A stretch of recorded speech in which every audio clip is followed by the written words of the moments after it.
This is how not to get rug pulled in crypto. If you don't want to lose all your money, tune in to the end of this episode. Welcome to the beanpod. This is your place for all things stocks and crypto. From beginner tips to expert picks. Use this as fuel for your investing journey, because when you're in the know, your money will grow. This episode of the beanpod is sponsored by KyberSwap. KyberSwap is a DEX and DEX aggregator, which is built to facilitate all your DeFi needs in one single platform. Fast, cheap, and safe. User experience is KyberSwap's sole focus to make everyone's life better in DeFi. Welcome to the beanpod. This is Shane, aka the Jolly Green Investor. And this is Josh, the Nifty Investor. Today, we're going to teach you how not to get rug pulled in crypto. We've investigated thousands upon thousands of projects. Literally, like this is all we do. Yep. And we've been through so many websites and worked with so many different projects.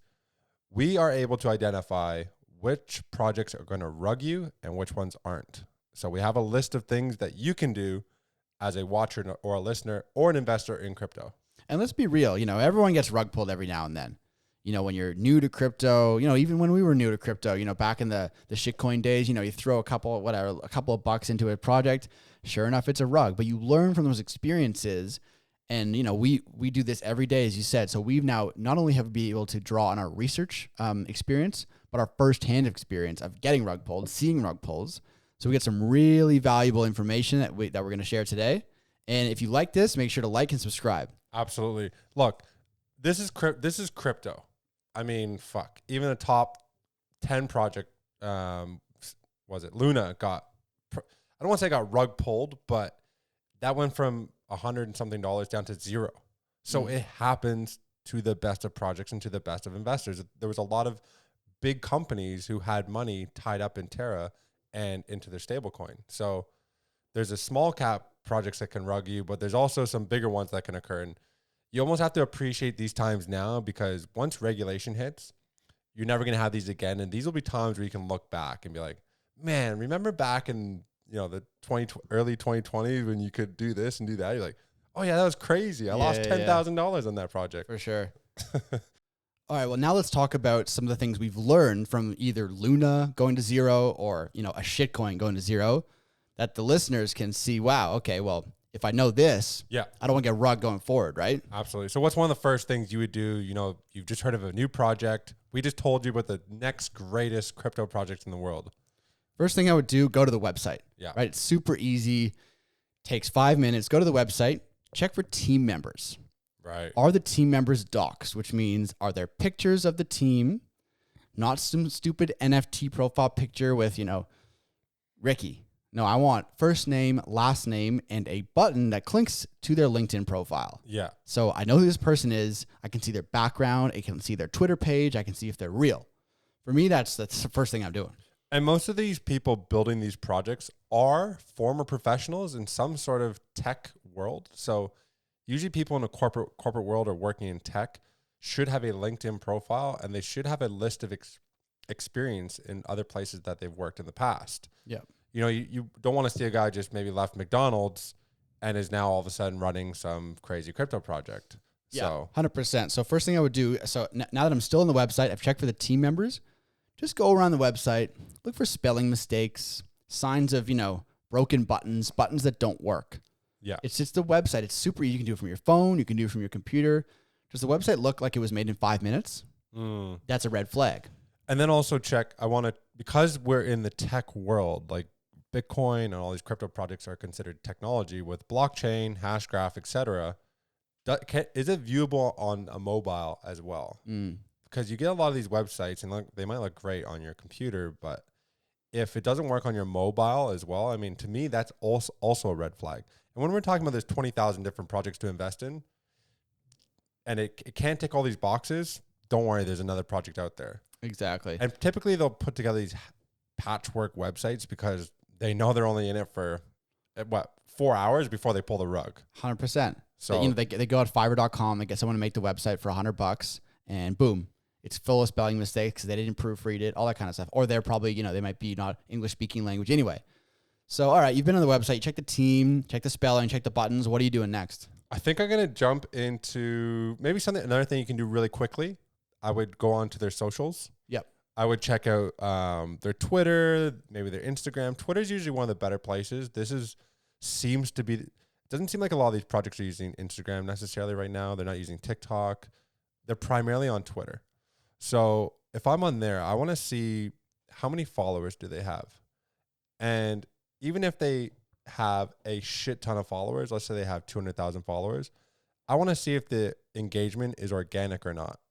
So I don't want to see a post and then let's say they have 400,000 followers, but there's only like 10 likes. That means they probably bought the followers. The other thing, I don't want to see them only have about 3 posts so far, and somehow they have 20, 30,000, 40, 50,000 followers. Where did those come from, right? You want to see organic engagement. And I'd almost rather see a project with less followers, but everything is real. Yeah. And it's interesting you talk about the engagement, because you can also buy the engagement, right? So you go to a Twitter thing that has, 10,000 followers, and, they post something random and somehow it has 150 reshares. Yeah. But you go and you can click on the reshares and see a retweet, and you can see who's retweeting it. And you can go to click the profiles, and, if it's a joined this month with 0 followers, 1 following, these are bots. Yeah. So yeah, definitely go to the Twitter and check to see if the followers are real. And if the engagement just if it something seems off. Yeah, you can tell. Yeah. But after you look at a few projects, you can tell, is it genuine or not? So now you have a red flag. If it looks off, if you get a weird vibe from the Twitter, red flag. Yeah. And then also you can find that on the webpage, usually at the bottom of the website or so. So after you've done these things, another thing I like to do is hop into the Telegram group. The Telegram group is excellent for understanding the community. It's kind of like walking into a party and getting a sense of the vibe of like, all right, is everybody in here listening to death metal, or is this more like an R&B party? Are we playing beer pong, or are we just, smoking? Like, what's going on in here, right? So the Telegram groups I find are excellent for that, because there's like the pump, those funny images where it's like buy now, win pump, win Lambo. It's just a whole bunch of these stickers. Yeah. Whereas some of these other ones, you have the dev in there, the development team, and the moderators answering questions, telling you about technology, telling them, setting up the Ask Me Anything. There's a lot of details in there. Sometimes you can even be a little bit of a devil and, try to call out the project a bit and see if you get booted, because we've done that, right? We'll ask some questions like, hey, where's this? And all of a sudden we get booted and we can't get back in the project. Yeah. So I've had that experience firsthand for sure. We've done that. And, we see a project, we're like, all right, we'll go into the Telegram. Yeah, you don't necessarily, bash the project. You just ask a detailed question, how is your smart contract, going to deploy this and make sure that X, Y, Z happens from your project? And then if someone's like, stop fudding, banned. It's like, okay, if they can't even answer one question about their project, massive red flag. Yeah. Yeah. So go into the Telegram groups and kind of get a vibe. I think such a really good tell. And it's another interesting point that you said about the AMAs. That's what the next thing I would add on to that is look for the AMAs. Even if the team isn't doxed, they might have audio only AMAs, but, first of all, you're looking for that doxed team. Go to the AMAs. Can the developers and the founders answer all the questions in a very nice manner? Or are they sidestepping questions, not answering questions, getting angry at questions? You can get a lot of, you can get a good feel about a project and its founding team from the AMAs. Yeah. Any legitimate project is going to have multiple AMAs answering all questions in a very nice manner. And that's what you love to see. But if you don't see that, red flag. Clear and concise, right? And it's also doxing the team as well in some capacity. So far we've talked about a few different things. We're going to keep going here. And I know it sounds like a lot of work, but can you imagine if somebody just reached into your pocket and took $5,000 from you? Or how much work you have to do to make $5,000 or $1,000? So if you can spend just 15 minutes doing this before you make a purchase of a project or a coin, do these things. Yeah, and so we've got some other really important ones. So make sure you keep watching to the end of this episode to save yourself from getting rugged. So we've been through the website, the Discord, the Telegram, the team. Another thing that you can get from the website is the white paper or light paper. First of all, make sure they have one. You know, honestly, a lot of these rug pulls, they don't even have a white paper. It'll say white paper, you can't click it, right? A button broken. But if they do have a white paper or a light paper, give it a bit of a read. You know, just a quick browse. I don't expect you to read the 100 pages, whatever it is, but just, does it make sense? We'll usually have, you know, how they plan on marketing it before the token launches, after the token launches, maybe some partnerships that they have. They'll usually have their team members on there, past experiences, what problems they're solving. You know, it's usually a detailed, like the Ethereum one's like 36 pages or something like that. Yeah. So make sure they have one and go through it. I would say that's another relatively easy thing you can do. And another thing, if in this white paper, they'll have the tokenomics and the vesting schedule. So go back and watch our episode on that, the crypto cheat sheet, because we help educate, you know, what to look for in this tokenomics section. So some projects, even though it may not look like what you can see on the screen where it's just a complete rug pull, it'll be a slow bleed of a rug pull. So they'll rug pull you over the course of a year, where it's 25% vested on day one of the token launch, and then our 25% like the next month, et cetera. And then it's done. So it's all the pre-sale investors getting in, making a quick 5x, 10x off retail who's getting absolutely fleeced. And there's some launch pads that do that consistently, like Bluezilla. That's a partner I would try to avoid looking at. Yep. So definitely look at the tokenomics, and check out that cheat sheet episode because there's a lot of good information about there. Yeah. All right. So we've moving, you know, away from the website and the team and stuff like that. Now think about if you're buying the token, right? And we do this a lot. Check if you can buy and sell a little bit of this token. Yeah. Do a test. You know, if let's say you have $2,000 in capital that you want to unleash on this project, start with $20. Buy some, and then try to sell it right away. If you can't sell it, guess good luck getting your $2,000 out. So that's what's known as a honeypot. So rug pullers can engineer the smart contracts or the code of the crypto project that there is no sell mechanism. So, you know, everyone's aping in, hodl. But then when anyone tries to sell, they can't, you know, you can't increase the slippage high enough to sell the actual token because you can't. So always do a test with a potentially shady project before aping in with however much you think you're going to buy with it, right? Yeah, because some of these projects, look, you can make some serious money on some of them. What we did, like, was it MetaPets or some stupid coin? Yeah, I can't remember. Micropets. We're sitting here, put a few grand in, went up like 20x. Yeah, oh, that's crazy. But before we bought it, we tested it. Can we buy? Can we sell? Yeah, okay. Boom, put it, and it was running like nuts. Yeah. So always do a test. And then on the same token, I would say on the same, you know, line of thought, look for liquidity and volume. If there's super low liquidity and volume, that means that the team is not providing any liquidity to the buy and sell pool, which means that you're probably, even if you can sell, you can't sell a lot at a time. So there's, you know, go to CoinMarketCap or CoinGecko, whatever you use, scroll down beside market cap, it'll show you the volume. You know, if it's below 1 million, if it's below 500,000 volume, then there's not much in there, right? So you might not be able to sell your tokens, even if they go up right? Exactly. Another thing I would probably look at would be, what markets is it listed on? Is it only a Binance? Not to say that all Binance Smart Chain projects are, you know, good or not good. I'm just saying, if it's the only chart where you can actually see it from is on PooCoin, it's probably not a good project. Right? If you can PooCoin. So was it PooCoin's like a place where you can check charts, and it's usually like the bottom of the barrel project. Yeah. So if you can only get it on PancakeSwap and you can't see it on CoinMarketCap or CoinGecko and only on PooCoin. Yeah. My memories of PooCoin are literally getting rugged. I think every project on PooCoin is a rug. Every project that I've seen rug or I've personally been rugged on has been only on PooCoin. Not KuCoin, PooCoin. That's for sure.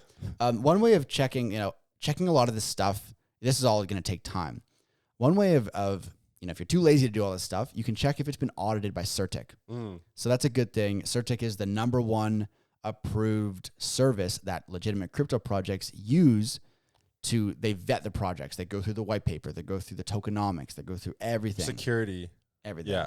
And they give it that CertiK seal of approval. And don't take the project's word that they've been CertiK audited. Go to the CertiK website, type in either the token address or the name of the project, and you can read the report. That's how you know for sure that they've been audited, and then they will take care of a lot of the stuff for you that we've talked about. Are the tokenomics legit? Is it a honeypot? All this kind of stuff. Yeah. Certic does that for you. So finding out that it's Certic audited is definitely something you should do if you're sketchy about a project. Absolutely. And you can also go into something like Etherscan. You can put in the address, and you can see which token holders or wallet addresses hold X amount of, the token. So if you go on there and you see one wallet holds 80%, well, look, you're going to get rugged. Yeah, so that's a big one. So yeah, you can go to BSC scan, Etherscan, whatever, put the token address into the top of the website. You can scroll down, go to wallet holders. As Josh said, if you see one wallet with a ton of tokens in it, that's probably the team waiting to dump on your ass as soon as the price gets up, 2 to 10x. Yep. Boom, gone, rug, website deleted, Telegram deleted, Twitter deleted. Over. Yeah, that's pretty much. Do you have anything else? The last one I have is just checking for a detailed roadmap. Some projects will typically you'll find the roadmap either A in the white paper if the project even has one. And again, look, with these projects we're speaking to, we're speaking low. These are low caps. Yeah. Right. We're not you don't really have to worry. Risky shitcoins. You almost don't have to really worry about this stuff with Ethereum or something like that. But make sure it has a detailed roadmap, and typically it'll be on the white paper or at the bottom of the web page. And if it's just like Q1 develop game, Q2, and there's no real specific like by January 1st we're going to be implementing this, and this. By February 3rd we're going to be doing this, and this. You'll see that some of these roadmaps are just so patchwork, and it almost doesn't even have anything for next year. Here's your stereotypical rug pull roadmap.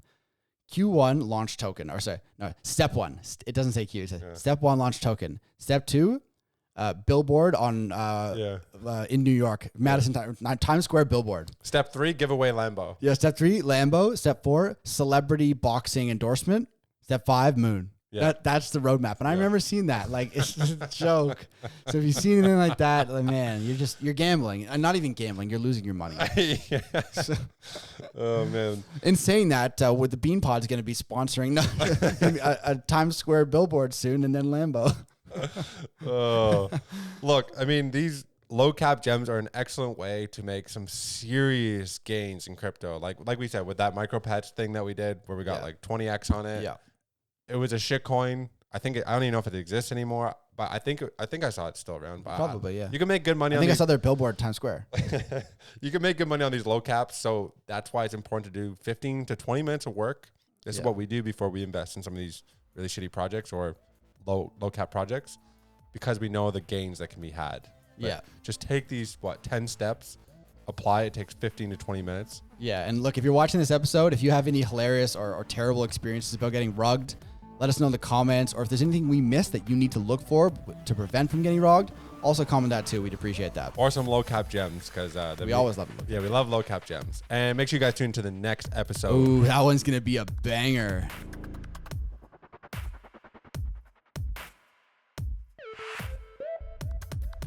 All views expressed by speakers on the BeanPod are solely their opinions. You should not treat any opinion expressed on the BeanPod as a specific inducement to make a particular investment or follow a specific strategy, but only as an expression of their opinion. This podcast is for informational purposes only.